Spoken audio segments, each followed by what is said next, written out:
You know what? I think because of the tempo of it and just the style of song that it was, we were thinking it was going to be a first single pretty early on.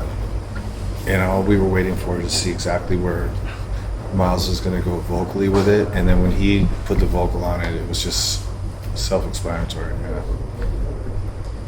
I mean, it was one of those songs that, at least from a melodic standpoint, came relatively quickly. And then as far as the content, the theme, there's a little bit of a search there for a while. You know, sometimes they come quicker than others, but the whole idea of the song really is just about, you know, carpe diem, essentially. You know, seize the day.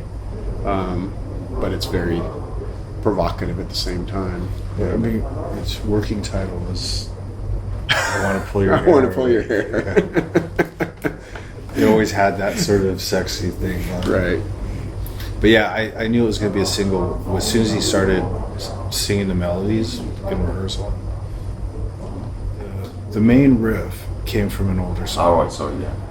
So, and then what we were trying to do is try to play that riff without thinking of the original arrangement that it had, which was really actually pretty hard. And then, but finally we sort of got over that, but Todd had this verse riff which really sort of helped take it off in a different direction. Lyrically, you seem to be moving outside of yourself a lot on this album, and kind of looking at characters maybe and narratives. Yeah, a lot of little stories. I think as you continue to be part of making records with people, you have a finite amount of personal experiences to continue to draw from, so you have to get better at becoming a storyteller and finding inspiration elsewhere. I think the lyric on that was kind of inspired by, there's this television show in the States called Mad Men, and the main character's name is Don Draper, and he's this real messed up character. And it's this double life and kind of has this quote unquote shadow life that he leads, and that was where the whole idea came from. The intro for Automatic Overdrive, I don't even know where that came from. It was just some sort of chord progression that just sort of stuck, and it is sort of punky and it's a cool intro, but it's real fun. It's hard. It's like, where are they going to go with this? And then it goes somewhere completely left field. The riff in that really sounds like the catalyst for the whole song, kind of flows out of that. Yeah, well, that was the original. That was the first thing that was written. Was the riff. Yeah. And I remember, I specifically remember coming up with that, waiting for a car to pick me up to take me to the airport. Really? And I had to go to Europe for something, and it was one of those riffs that I had to remember in my head for a week because I didn't really have access to a guitar. And when I got back from that trip, it was still in my head, so fortunately I didn't lose it. That's a sign of a really good riff, I suppose. It is the sign of a good riff. A lot of stuff gets written that way, or has done. Lately I've been starting to record a lot of things, but and put it on my phone, but this was one of those times that I didn't, and I was fortunate to be able to keep it. And there's key changes. Yeah. It's quite rare to hear these days. Right. It kind of takes it up to the next level. Which one? At the end of Automatic Overdrive. I don't know. Yeah, it's. I mean, it's just a fun song. It's very Modulation. Modulation. That's the technical term. Then we go into the Phrygian one. It's just a fun track. I really love that riff a lot. I think it's very summertime track. I don't know why. I just see people driving, the car top down, girls in bikinis. I don't know why. I was thinking about girls driving top down. Girls tops down. Of course. Basically, the whole song started from the very intro high two-string chord riff that inspired the rest, the lower register riff and the sort of groove for it. And then when we were doing the chorus, it was probably extensive work on the chorus for that one. Mm-hmm. So we had a lot of different ideas going on. Had a totally different chorus initially. and then reworked it. But I really love how that song turned out, and I love the end of that. The solo, Yeah. is awesome. I love the chorus. I love the chorus melodies, the vocal melody. It's kind of a cautionary tale about how one bad mistake can really change your life forever. And it was inspired. I was actually inspired by a true event that I'd read about a hate crime that had been committed in the Pacific Northwest, and so yes, it's kind of dark, but the goal is just to try to have the lyric coincide with what's going on musically, and there's a certain intensity to that riff and overall feel where you can't really have the lyric be about puppies and kittens. It's got to be something congruent. And then some slide at the start of that. Yeah, well, there was an intro idea kicking around that I had for that wasn't really etched in stone. And I could tell that the rest of the guys were sort of like, you're going to do something with that eventually, right? I could feel it. And so I kept thinking, and when we were actually doing basic tracks, I had this idea just to do, it's like all of a sudden, this eureka moment to do it on slide, and it just worked out really well. I always use this analogy, but it's a great canvas to get to paint over melodically. A lot of what he comes up with, both with his riffs and the chord progressions and the feel. He'll send me something, and it was hard actually, because when we started exchanging ideas, he started sending me stuff, I think, when I was on tour with Alter Bridge, and he'd send something from his phone, and I'd have just gotten back from a gig or whatever with AB, and I'd be like, okay, if I open this right now and start listening, I'm going to be up all night because I'm going to want to just go, because it's something, it'll just trigger something. So that's a good thing. It's not like he sends things I'm like, oh, I don't hear anything. It's always very inspiring to me. So that's why I always have bags under my eyes. And I bug him. I go, did you listen to that thing I sent you? Like trying to get inside of 24 hours. I'm trying to see where he's at with it. And he hadn't really said anything about that one yet. And we sent over like a whole bunch of stuff. That one was included, and he commented on every one but that one. And I was like, oh shit. Yeah. Oh, I'm sorry. No. I know how that goes though, because you want that, you want to just some sort of affirmation of some kind to know that And also because we're jamming over at the rehearsal room, wherever he's at. So I wanted to see if I'm going to move forward with something. Right. So, but I mean that was a real simple song, and came together fairly quickly.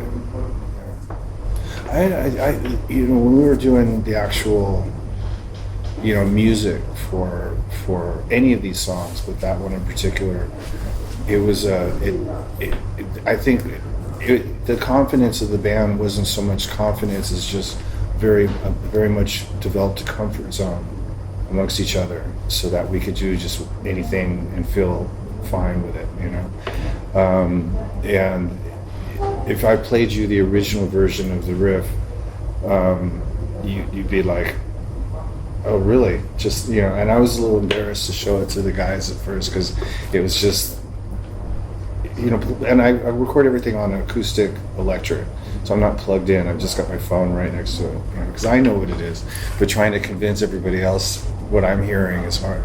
Anyway, but I came in and showed it to him, and it just came together really fast, and then when Myles came in and started singing, then he brought in some of the verse or the pre-chorus changes, changed a couple of little things that we had going on, and made it just more cohesive. So it was very much a sort of group kind of an effort thing. The solo just feels quite different for you? It's just the way that it spoke to me in the song, though. Like this big dramatic breakdown, and then sort of, I mean, all things considered, there was these minor changes and stuff, so it just felt like that, very dramatic. With the Delilah, we were loving the cowbell. We love cowbell. Who doesn't love the cowbell? We had Christopher Walken come in and do that. That's got quite a southern rock riff to it, I think. We were playing at the sound check a lot. I didn't think of it as a southern rock riff. It's definitely out of a guitar solo. You know, like sometimes I'll be soloing when we're on tour, and something will catch my attention during the solo that I think is really cool, and I'll try and remember it after the show. And this was definitely one of those. Yeah, that's interesting because the solo leads out of the riff when it comes in. Yeah. That came up on the road. Pretty much everything came up on the road.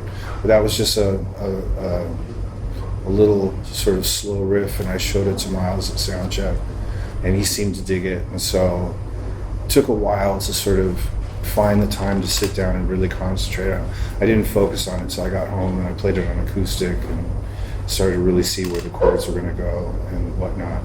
And I sent it to Myles after it started to come together as sort of an arrangement, and he really liked it. And it's one of my favorite lyrical songs. I think we've all been there. Right, Yeah. right. It's got really great mid-late as well. You're quite high on that one. Yeah, that's going to be fun when I Yeah. talk about paint yourself into a corner.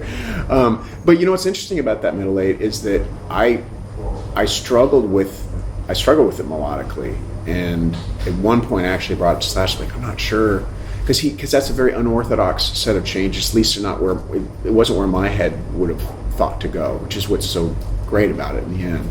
So I really had to work on the melody, and then in fact one night I was at your house, and it was really late, and I was working on melody, and it ended up getting higher and higher and higher. And I think you commented That's the what next I day, you were said. like, you were doing something there, and I'm like, you did, and I was singing super high, also trying to, because like I'm right across the hall from them, and I don't want to wake them up, but you know, you got to do what you got to do. I remember that night very specifically because I was like, honey, is that you? Or is that, yeah.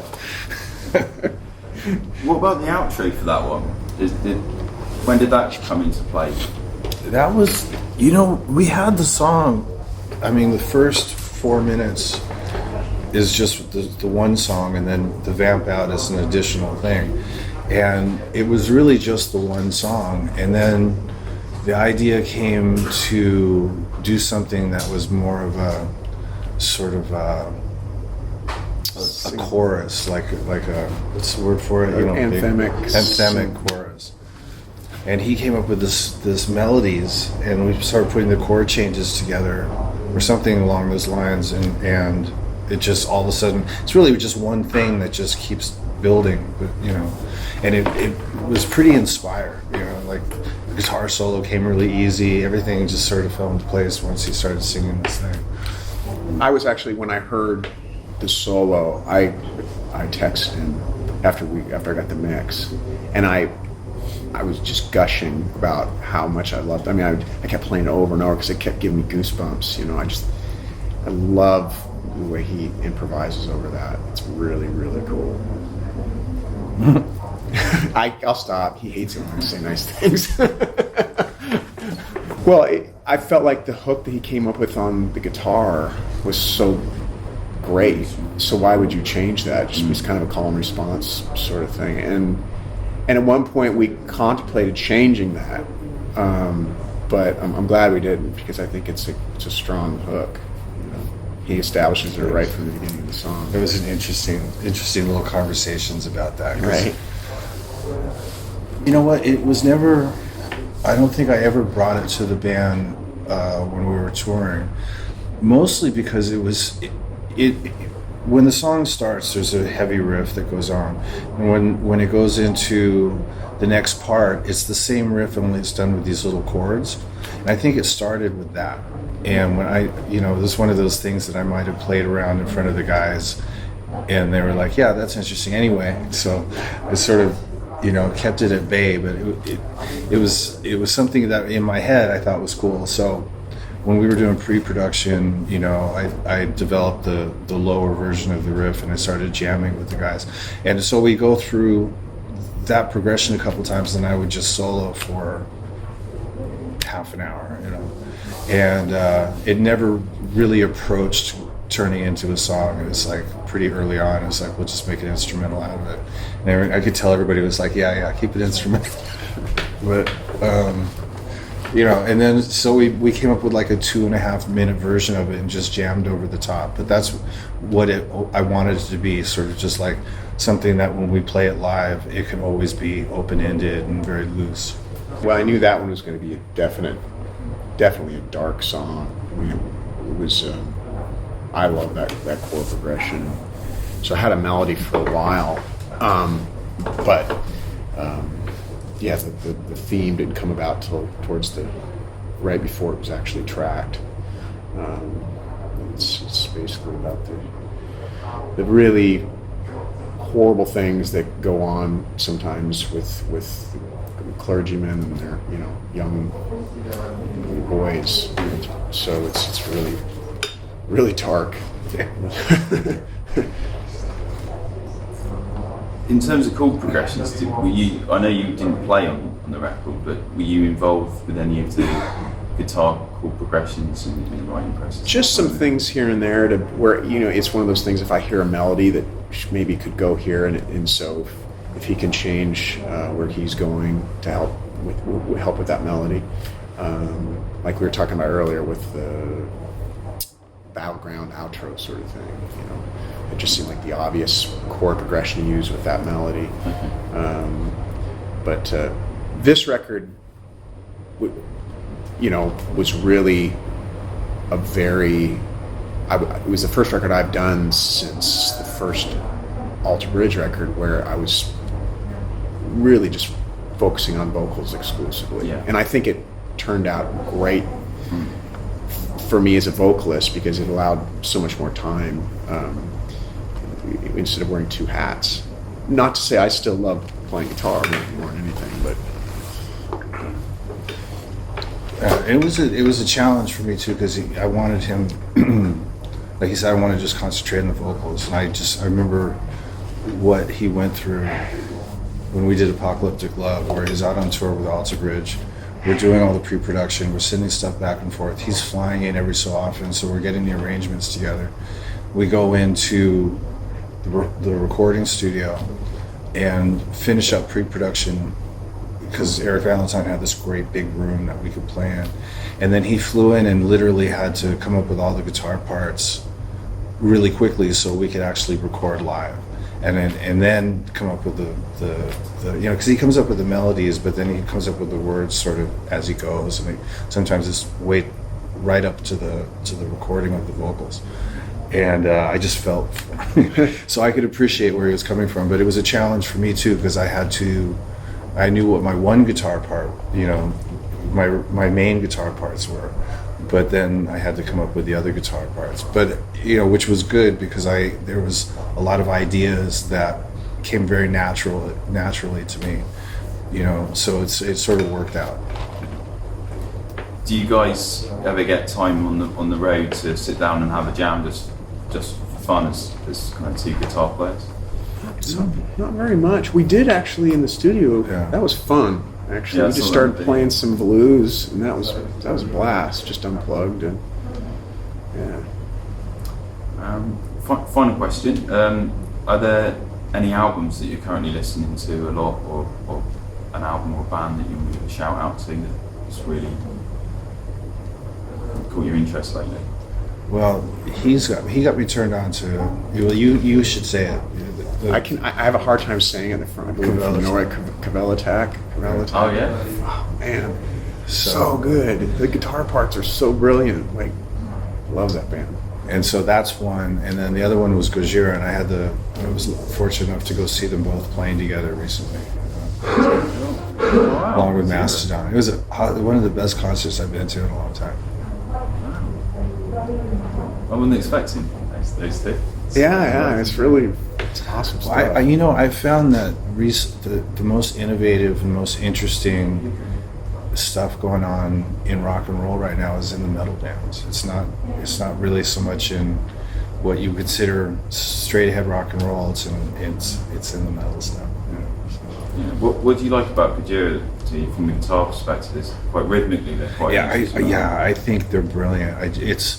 a combination of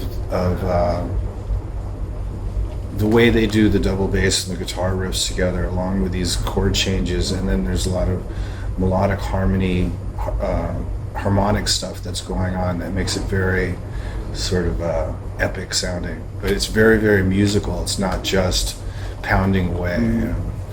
And somehow that, even with that vocal style, he manages to make it work in a very melodic, you know, so I really dig it.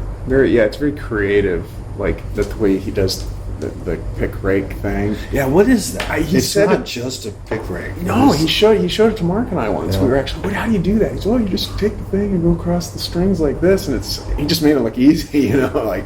But It's a it really sounds cool really little cool. sound, yeah, and they do it all the time, but they both do it. Yeah, Yeah. yeah, that's awesome. Cool. Excellent. Thanks very much, guys.